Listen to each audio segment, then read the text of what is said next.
came to Vancouver in 1998 to earn her MFA in creative writing from UBC. Her long poem, The Octopus, was shortlisted for a National Magazine Award, and her first collection of poetry, The Octopus and Other Poems, was published by Signature Editions in 2006.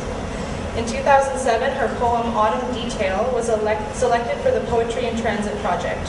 Jennica also works as a screenwriter, story editor, and instructor writer at Vancouver Film School. She lives in the coolest building in Vancouver with her partner in all things, Jeff.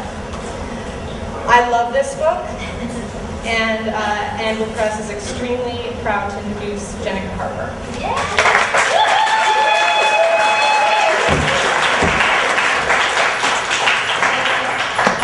I can't hear from all the clapping, so I can't. Thank you.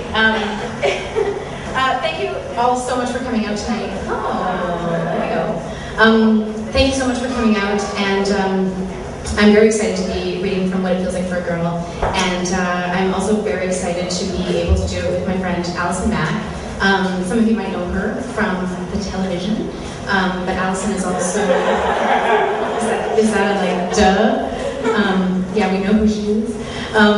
But Allison is a great friend and a very creative person. She's a writer and has been a dancer, and she's a filmmaker, and she's just sort of a supporter and collaborator in arts and in people in all kinds of ways. So I'm very excited that she has agreed to help me read from What It Feels Like for a Girl.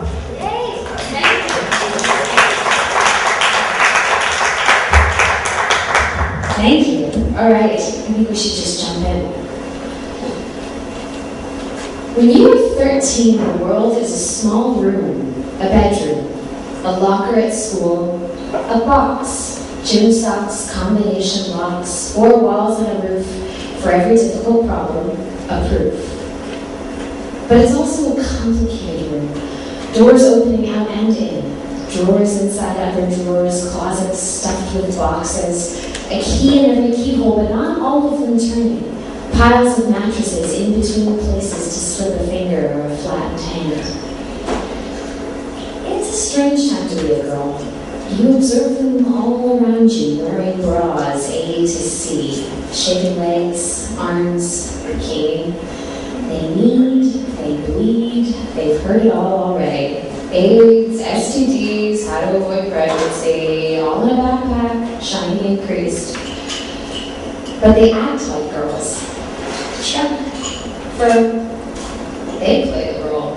Write boys' initials in liquid paper on binders. Keep it simple. Put it in a note. Fold it neatly. They meet your eye, but they don't swipe the big questions. She's on the school dance floor, her stage. She looks twice her age, and half of it. A girl's idea of a woman. Breasts full, pushed out, but makeup covered spots on her face, hair pharma blonde, lips fiery red, a little cracked. This is all in code. Pretend, portend, forfeit, forswear, forfend. You see her first image. She makes the shorts look good. She tells you the teacher's gay. You never thought of a teacher one way or the other. You make her laugh. By noticing you, she makes you. Real cordial, true blue. Oh, you want to be close to her. Not bumping up against her, just in her gravitational pull. She's so smart. The leader, the girl, woman, and ambassador. She thinks you're the prettiest girl in the class. And the kindest. You let her believe all this and more, that you're not shy when you are you? Your new best friend is an angel. Tawny skin, hair wiry, silky spun, a strange face, you suppose, but mesmerizing. Hawk's eye, flattened nose, as though God had grasped her face first in his palm and pushed her towards the earth, where she landed on all fours. What does God think of teenage girls? Spies who know too much and must be punished? Or maybe they're just messengers. But what is the message? Who do you work for? She's She's yours now. You made each other. You get to name her. She is Angel, leader of the free teenage world. Revolution.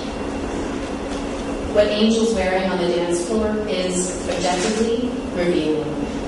Sheer white blouse over black push-up, cradling young, full breasts, melon-balled, ice cream suit, fishnets. You'd think they would contain more than they expose. Instead, with their diamonds of pink, they say, whatever you catch, you keep. Clothes to seduce men in. X's mark the spot. They're meant to aim at, to help them find the hole. Garters hold things up. Elastic holds her up and in. Wire holds her up and out. Do a hokey pokey. It's what it's all about. In the rooms of your world, you check everything. Find the most boring secrets ever known to man. And magazines. Orange, pink, blurs of bodies, naked monsters, tits and cheeks and thighs. Bodies are hidden everywhere, waiting to be cracked open, spines bent, unbound. You flip through them together. Who knew nipples came so huge? Your nipples, when hard, just pellets rather than these teeth. And areolae, seeping stains, sometimes threatening to overtake the whole tit. Yours penumbra more like bruises. While she's only 13, on the dance floor, her breasts are heavy like globes, full moons, whole possible worlds. As she dances, they bobble like weighted plush toys. They are toys. Sheathed in sheer white cotton, a lacy black bra, for decoration, your recreation. The girls notice, and the boys.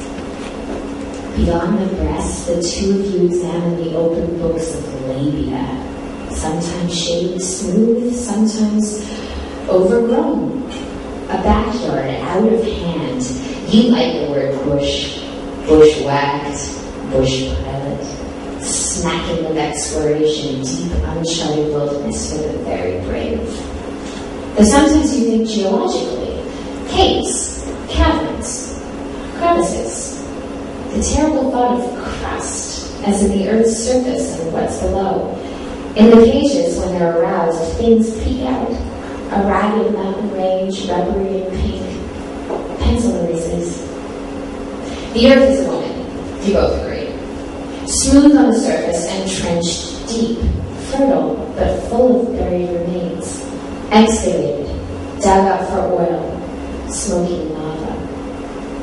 Not pencil erasers. The formations that